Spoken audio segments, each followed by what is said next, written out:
Qual è lo stato dell'arte della bonifica dell'ex discarica di Val d'Ario?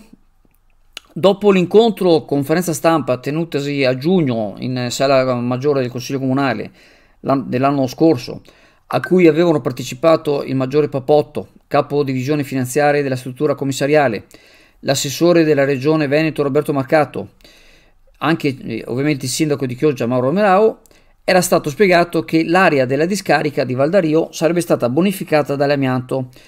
Il materiale, una volta ripulito, sarebbe stato utilizzato per la realizzazione di banchine.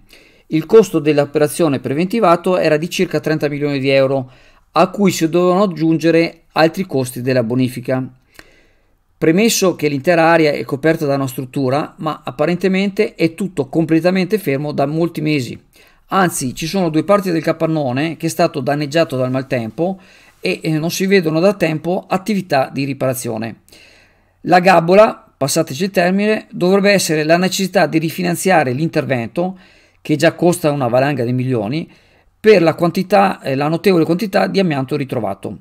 Sembrerebbe però che a breve l'attività di bonifica proceda parzialmente con una sperimentazione.